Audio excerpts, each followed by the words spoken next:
the village that rotted in the Appalachians when World War II brought evil into the bloodline. This is not a story of heroes returning home. This is a story of darkness that crossed an ocean and nested itself deep within the mountains of West Virginia, where it would fester for generations. In the autumn of 1946, the men of Crick Hollow Valley returned from war. The small Appalachian community nestled between fog-draped ridges and ancient forests had sent 17 young men to fight in Europe and the Pacific. Only 9 came back. The families who waited, mothers, wives, sisters, lined the single dirt road that wound through the valley, their faces etched with relief and grief in equal measure. Among those who returned was Samuel Hargrove, a broad-shouldered man of 28, with hollow eyes that had seen too much. He stepped off the Greyhound bus in Charleston, then hitched rides on coal trucks to reach the valley, carrying only a duffel bag and secrets he would never speak aloud. His wife, Mary Ellen, ran to him with tears streaming down her wind-burned cheeks, their 3-year-old daughter clutching her skirt. But Samuel was not alone in his return. With him came Thomas Wickham, a distant cousin who had fought in the same battalion. Thomas had no family left in the valley. His parents had died of influenza in 1943, so Samuel offered him shelter in the old Hargrove homestead, a weathered cabin built by their great-grandfather in 1889. The community welcomed Thomas with the same warmth they showed all their returning sons. What none of them knew was that both men carried wounds far deeper than the shrapnel scars on their bodies. They had witnessed atrocities in a bombed-out village in Germany, things that twisted their understanding of humanity. And in the chaos of those final months of war, something broke inside them, a moral boundary that once crossed could never be restored. The valley itself seemed to sense the change. Crick Hollow had always been isolated, reachable only by a single mountain road that became impassable in winter.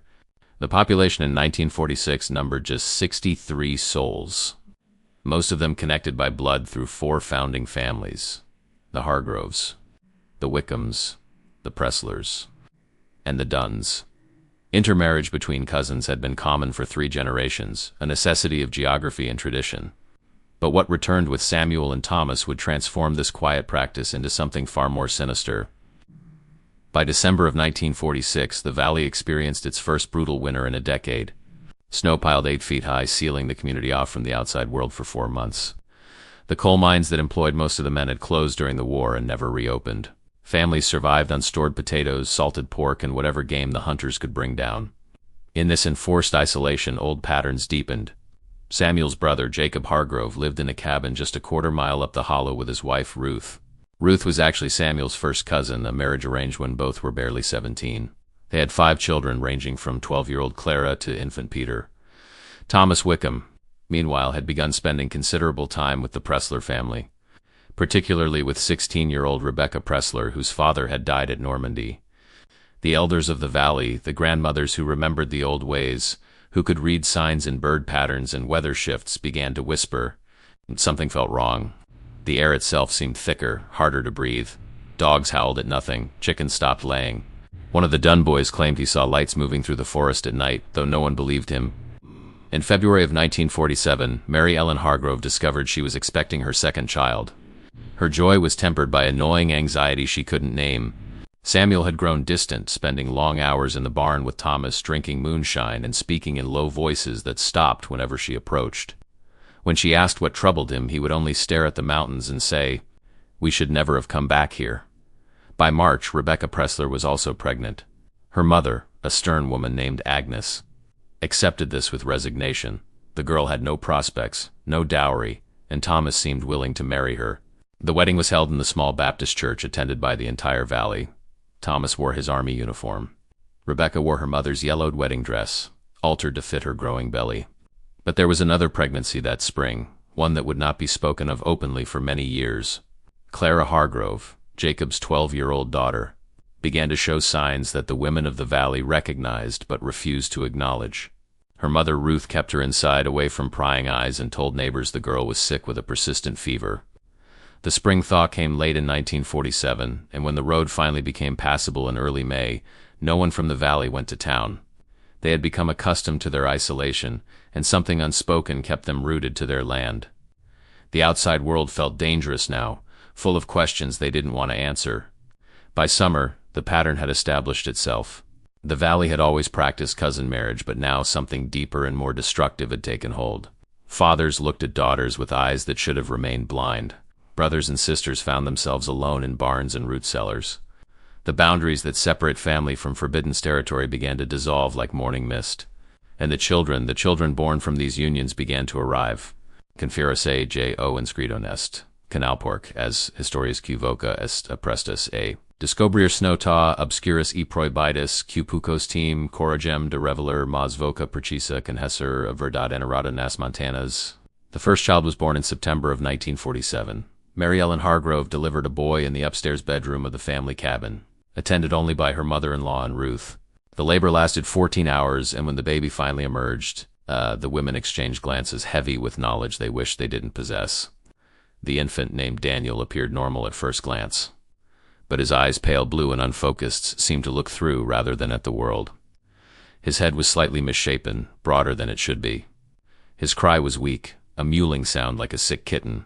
Mary Ellen wept as she held him, not from joy but from a deep, primal fear. Samuel refused to look at the child for 3 days. In October, Rebecca Wickham gave birth to twin girls. Thomas paced outside the cabin while Agnes and 2 other women assisted with the delivery. When the midwife, old Martha Dunn, emerged, her face was ashen. "The babies are alive," she said quietly, "but God help us, they ain't right." The twins, named Sarah and Hannah, were tiny, barely 5 pounds each. Their fingers were fused together, webbed like a duck's feet. One had a cleft palate so severe that feeding would be nearly impossible. The other had eyes set too far apart on a face that seemed to lack proper bone structure beneath the skin. Thomas took one look and walked into the forest. He didn't return for 2 days. When he did, he reeked of whiskey and wouldn't speak of what he'd seen. But it was Clara Hargrove's child, born in secret in November of 1947, that truly revealed the horror taking root in the valley. The girl was only 13 now, and the birthing nearly killed her. Ruth sent Jacob away and called no one to help except her own mother, Edith Pressler, who had served as midwife for 40 years. The baby boy lived only 3 hours. Edith wrapped the tiny malformed body in a quilt and buried it herself in the old cemetery on the hill, in an unmarked grave between Clara's grandparents. No record was ever made. No name was ever given. The valley's silence became its own kind of tomb. Clara survived, physically, but something in her eyes had died. She stopped speaking entirely and would spend the next 30 years of her life sitting in a rocking chair by the window, staring at nothing. By the spring of 1948, 5 more babies had been born in the valley. 3 survived. Of those 3, not one was without some visible manifestation of genetic corruption. Enlarged heads, stunted limbs, facial features that seemed to slide off the bone. One child, born to the Dunn family, had no roof to his mouth and could not nurse. His mother fed him with a rag soaked in goat's milk until he died at 6 weeks old. The valley's population began to shift in disturbing ways. The older generation, those born before 1920, remained relatively healthy, though increasingly burdened by shame and silence.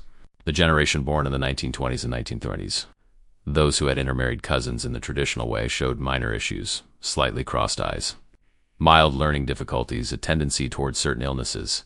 But these new children, born after the soldiers returned, represented something entirely different. This was not the gradual genetic narrowing of an isolated community. This was the collapse of a bloodline that had been deliberately and repeatedly poised by its own members. Dr. William Cather, the circuit physician who visited the mountain communities 4 times a year, arrived in Crick Hollow Valley in June of 1948. What he found shook him to his core. In his 40 years of medical practice, he had never seen such a concentration of birth defects and developmental disorders in one small population. He examined 12 children under the age of 2. 7 showed signs of severe intellectual disability. 6 had significant physical deformities. 3 were deaf. 2 were blind. One child, 18 months old, could not hold up his own head and made no sounds except occasional grunts. Dr. Cather sat down with the valley's elders. The few who would meet with him and ask questions they refused to answer. How were these children conceived? Who were their fathers? Had there been any exposure to chemicals or industrial waste? The silence was absolute. He left detailed notes with the county health department recommending immediate investigation. But this was 1948 in rural West Virginia. The authorities had neither the resources nor the inclination to intervene in mountain communities that had governed themselves for generations. The report was filed and forgotten. Meanwhile, the pattern continued. By the end of 1949, the valley's population had grown to 71, with most of the increase coming from new births. But infant mortality had also skyrocketed. Of the 23 babies born between 1947 and 1949, 8 died before their first birthday. Another 3 died before age 5. The survivors existed in various states of suffering. Some could walk but not speak. Others could speak, but the words made no sense, strings of sounds without meaning. Several had seizures that came without warning, their small bodies convulsing while their parents could only watch helplessly. And still the pregnancies continued. Women who should have been grandmothers found themselves expecting again. Girls, barely into adolescence, swelled with unwanted children. The valley had become a breeding ground for genetic catastrophe, and every member of the community was both victim and perpetrator. Trapped in a cycle they seemed powerless to break. Samuel Hargrove, now 31 years old, had become a ghost of the man who'd left for war. He worked his small tobacco patch in silence, avoided his wife's eyes, and spent his evenings drinking alone in the barn.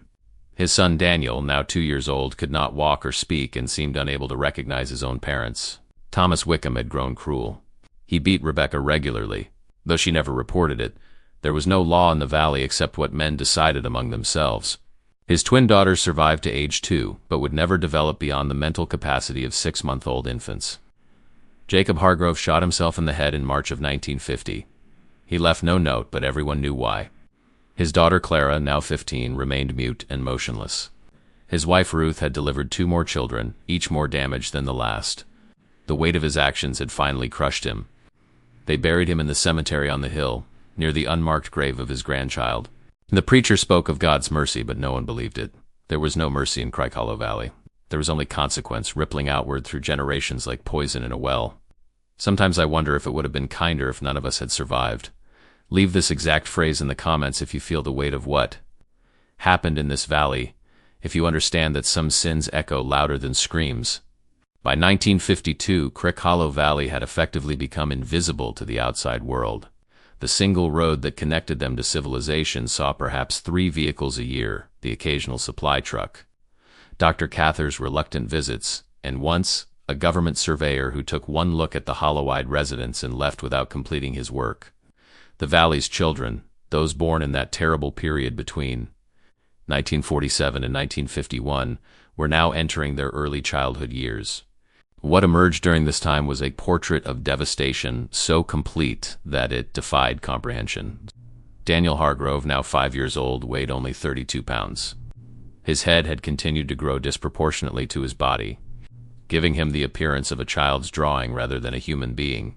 He could not speak, could not control his bodily functions, and spent most of his days lying on a pallet in the corner of the cabin, making soft, whimpering sounds that tore at his mother's heart. Mary Ellen had aged 20 years and 5. Her hair had gone completely gray.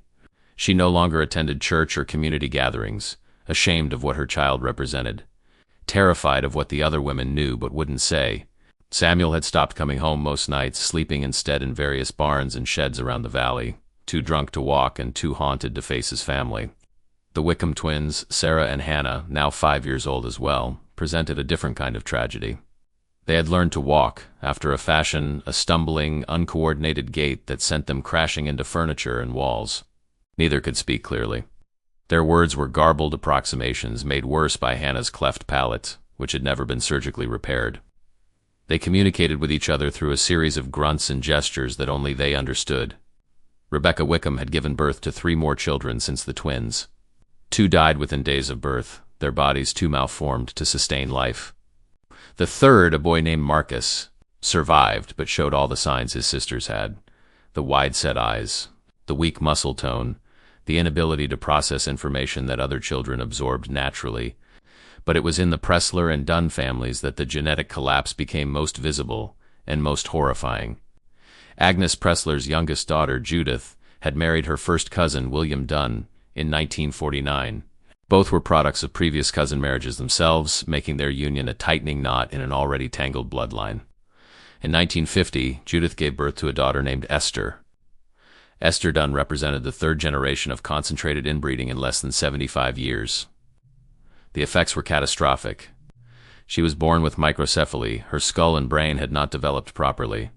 Her eyes protruded from their sockets. Her jaw was severely underdeveloped, giving her face a collapsed, almost skeletal appearance. Her arms and legs were twisted, the bones having formed incorrectly in the womb. She lived in constant pain, crying endlessly until her voice became a rasp. Judith, barely 18 years old herself, held her daughter and wept, begging God for answers that never came. Dr. Cather, on one of his rare visits, took one look at Esther and recommended institutionalization. "There are facilities," he said gently, "places where she could receive care you cannot provide here." Judith refused. "In the valley, you kept your children, no matter what." To send them away was to admit the truth that everyone already knew but no one would speak, that they had done this to themselves, that every malformed child was a living testament to their collective sin. By 1953, the Valley's school, a one-room building that had served the community since 1902, faced an unprecedented crisis. Of the 15 children of school age, only 3 could be considered educationally normal. The rest ranged from mildly impaired to completely non-functional. The teacher, Miss Violet Hargrove, Samuel's unmarried aunt, now 56 years old, tried her best. She taught reading to those who could focus their eyes on a page. She taught basic arithmetic to those who could understand numbers.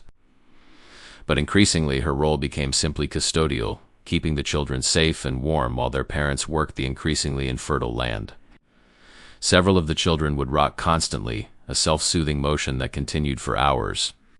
Others would bang their heads against the wall until Miss Violet physically restrained them. One boy, 7 years old, had never learned to use the outhouse and had to wear cloth diapers like an infant. The smell in the schoolroom became so overwhelming that Miss Violet kept all the windows open, even in winter. The valley's economic situation had deteriorated alongside its genetic collapse. The tobacco crops, once the community's primary income, had failed 3 years running due to a combination of poor soil management and simple neglect. The men were too broken, too drunk, or too dead to maintain the fields properly. The women kept vegetable gardens and raised chickens, but these provided only subsistence, not income. By 1954, the valley existed in a state of medieval poverty. Children went barefoot year-round because there was no money for shoes. Families ate cornmeal, mush, and beans for weeks at a time. Medical care was non-existent except for Dr. Cather's quarterly visits, and many families avoided him anyway, afraid of what he might say or recommend. And still, the pregnancies continued. The cycle that had begun with Samuel and Thomas's return had become self-perpetuating. Young girls who had themselves been born damaged were now reaching adolescence and becoming pregnant, often by brothers, fathers, or uncles. The family trees had become circular, bloodlines folding back on themselves like origami, creating geometric impossibilities that nature never intended. In the summer of 1955, a traveling evangelist passed through the valley. He had heard rumors of the place, whispers in county seats and mountain towns about a hollow where the devil had set up his throne. He came expecting to find moral corruption, perhaps illicit whiskey operations or gambling dens. What he found was far worse. He spent one afternoon walking through the valley, speaking with residents, observing the children. That evening he held a revival meeting in the church, calling for repentance and spiritual renewal. But his words fell on deaf ears. How do you repent for something that has already destroyed 3 generations? How do you renew a community that is rotted from within? The evangelist left the next morning and never spoke of Crick Hollow Valley again. In his private journal he wrote, "I have seen hell, and it wears a human face. May God have mercy on those children." For their fathers certainly did not. By the end of 1955, the valley's population had dropped to 59. Deaths outnumbered births for the first time since the soldiers returned. The oldest generation, those who remembered when the valley was a decent place to live, were dying off, taking with them the last memories of normalcy. What remained was a community in its death throes, sustained only by isolation and the grim determination of women who refused to abandon their damaged children, no matter how heavy the burden became. The winter of 1957 brought temperatures so severe that the valley was sealed off for 5 straight months. 3 elderly residents froze to death in their homes.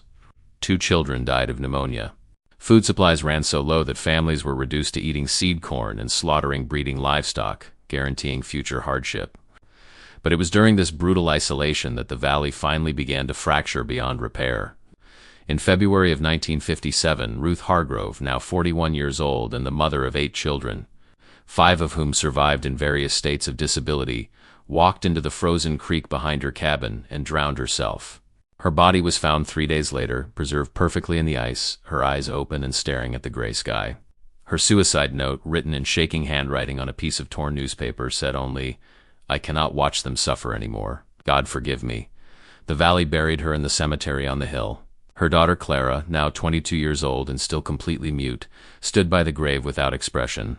Clara's own damaged child had been dead for 10 years, but she had never recovered from the trauma of that birth. She would live another 43 years in that same state, present but absent, breathing but not truly alive. Ruth's death seemed to break something in the community's collective will. For the first time, people began to leave. Two families, the Dunns and the Younger. Presslers packed what few possessions they had and walked out of the valley in March as soon as the road became passable. They told no one where they were going. They simply disappeared into the wider world, hoping to outrun their shame and their bloodlines. By 1958, the population had dropped to 43. The school closed permanently. There were no longer enough functional children to justify keeping it open. Miss Violet Hargrove retired to her cabin and was rarely seen again. The church held services only on Easter and Christmas, attended by perhaps a dozen people. Samuel Hargrove died in the spring of 1959 at the age of 41. The official cause was liver failure from chronic alcoholism, but everyone knew the truth. He had simply given up. He was buried next to his brother Jacob, two men who had returned from war only to destroy everything they touched. His son Daniel, now 12 years old, attended the funeral but showed no sign of understanding what was happening. He would live until age 37, never speaking a word, never caring for himself, entirely dependent on his mother until she died, and then on distant relatives who kept him alive out of duty rather than love. Mary Ellen survived her husband by 6 years, dying in 1965 at age 49. She looked 80. The last decade of her life had been spent in almost complete isolation, caring for a son who would never know her, grieving for a life that had been stolen from her by forces she couldn't fight. Thomas Wickham met a different end. In 1961, at age 43, he was found dead in his barn, his neck broken. The official ruling was accidental death. He'd fallen from the hayloft while drunk. But there were whispers, always whispers, that someone had finally had enough of his cruelty. Rebecca never spoke of it. She lived another 19 years, caring for her damaged children until they died one by one, each death a mercy. By 1965, the children born in those terrible years after the war were entering young adulthood. Most would never marry, never have children of their own, not because they chose not to, but because they were incapable. The genetic damage was too severe. Many were sterile. Those who were not lacked the mental capacity to form relationships. A few, tragically, did reproduce, perpetuating the cycle one more generation. These children, the grandchildren of Samuel and Thomas's cohort, presented the final genetic collapse. Born in the early 1960s, they were so profoundly damaged that few survived past childhood. Infant mortality in the valley during this period approached 60%. In 1968, the state of West Virginia finally took notice. A new highway project required surveying the mountain regions, and engineers stumbled upon Crick Hollow Valley. What they found horrified them. They reported their findings to the state health department, which sent a team of investigators in the summer of 1969. The investigators documented everything: the living conditions, the health of the residents, the shocking prevalence of genetic disorders. They recommended immediate intervention, including medical care, genetic counseling, and possibly relocation of the most vulnerable individuals. But by then it was far too late. The damage had been done across 3 generations. The valley's population had dropped to 27 people, most of them elderly or severely disabled. There was no community left to save, only survivors waiting to die. The state provided some resources, medical visits, food assistance, eventually a small clinic staffed by a rotating series of doctors who rarely stayed more than a few months. But these were band-aids on a mortal wound. The genetic legacy of those post-war years could not be undone. By 1975, Crick Hollow Valley existed primarily as a curiosity for medical researchers and social workers. Several academic papers were published about the community, though the names were changed and the exact location obscured. The studies documented one of the most severe cases of genetic isolation and inbreeding depression in American history, comparable to similar situations in isolated island populations. The researchers noted that the community had practiced cousin marriage for generations without catastrophic results. It was only when that practice intensified, when the genetic pool narrowed beyond a critical threshold, accelerated by what the researchers delicately termed unauthorized relationships between close family members, that the collapse occurred. What they didn't document, what they couldn't quantify, was the human cost. The mothers who rocked their damaged babies and wept. The fathers who drank themselves to death rather than face what they'd done. The children who knew on some instinctive level that they had been failed by every adult who should have protected them. By 1985, Crick Hollow Valley had become a ghost town in all but name. Only 12 residents remained, most of them elderly survivors from the pre-war generation. The cabins stood empty, slowly collapsing under the weight of time and neglect. The church had burned down in 1979, arson, some said, though no one was ever charged.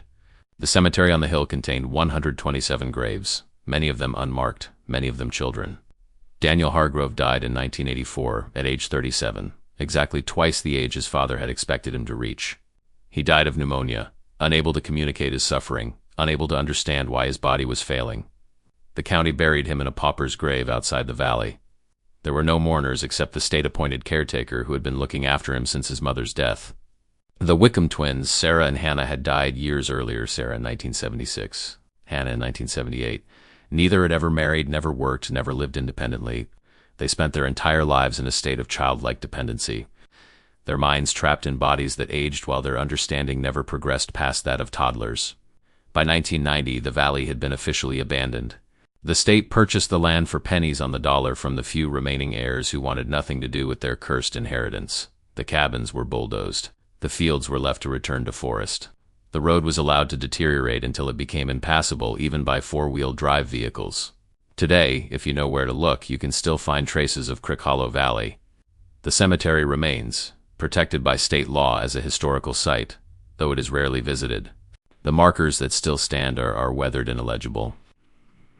The graves themselves are overgrown with wild roses and poison ivy, nature reclaiming what humanity surrendered. In 2003, a documentary filmmaker attempted to tell the story of the valley. She interviewed the few surviving relatives who had escaped before the worst of the collapse, now elderly and scattered across several states. Most refused to speak on camera. Those who did spoke in halting, shame-filled voices about things they had tried for decades to forget. One woman, whose grandmother had been born in the valley in 1935 and fled in 1958, summed it up with brutal honesty. "My grandmother told me once that the war didn't destroy those men. It just showed them what was already inside them. And when they came home, they brought that darkness with them and planted it in the valley like a seed. And we all harvested it for 50 years. The documentary was never completed. The filmmaker couldn't find a distributor willing to touch such dark material, and eventually she abandoned the project. The footage sits in a university archive, watched by perhaps a dozen researchers over the past 20 years. But the story of Crick Hollow Valley matters, not as entertainment but as warning. It demonstrates what happens when isolation combines with moral collapse, when generational trauma compounds genetic tragedy, when shame prevents intervention until intervention becomes meaningless. The children born in that valley between 1947 and 1965 never had a chance. They were victims of decisions made before they were conceived. Prisoners of a bloodline that had been deliberately poised by the very people who should have protected it. Their suffering was not the result of ignorance or accident, but of willful, repeated violations of the most fundamental boundaries that separate human beings from animals. The last known survivor of those born in the valley during the post-war years died in 2019 at age 72. She had been institutionalized since 1975, her mental age permanently frozen at approximately 5 years old. In her entire life, she spoke fewer than 100 words. She knew her own name, but not the names of her parents. She had no concept of what had been done to her or why. Perhaps that was a mercy. The scientific community has studied populations like Crick Hollow Valley extensively. They understand the genetics now, how repeated inbreeding reduces heterozygosity, how recessive alleles become expressed, how genetic load accumulates until it overwhelms a population's ability to survive. They can map the patterns, predict the outcomes, calculate the coefficients of inbreeding with mathematical precision. But no equation can measure shame. No graph can chart despair. No statistical model can capture the sound of a mother weeping over a child who will never recognize her face, never speak her name, never understand why existence is pain. The village that rotted in the Appalachians serves as a testament to a simple truth. We are the guardians of our bloodlines. And when we fail in that guardianship, the consequences echo through generations. The evil that came home from World War II was not supernatural, it was purely human, and that makes it all the more terrifying. Today, the land where Crick Hollow Valley once stood is silent. The trees have grown tall. The creeks run clear. Wildlife has returned. Nature has healed what humanity destroyed. But if you dig down into the soil, if you look carefully beneath the leaf litter and the new growth, you can still find traces. A foundation stone, a rusted farming implement, a fragment of pottery. And if you climb the hill to where the cemetery stands, if you read the dates on the few legible markers, you can see the story told in numbers. 1947, 1948, 1949, birth year after birth year, followed far too quickly by death years. Children who never grew old. Children who never had the chance to be children. This is what consanguinity looks like when it stops being tradition and becomes tragedy. This is what happens when darkness crosses an ocean and nests in the mountains. This is the village that rotted in the Appalachians, and these are the children who paid the price for their fathers' sins. May we never forget them, and may we never let it happen again. If you made it to the end of this devastating story, you understand now why this channel exists, to uncover the truths that history tried to bury. If you're already subscribed, thank you for being part of this journey into humanity's darkest corners. If not, subscribe now, because there are more hidden stories that need to be told.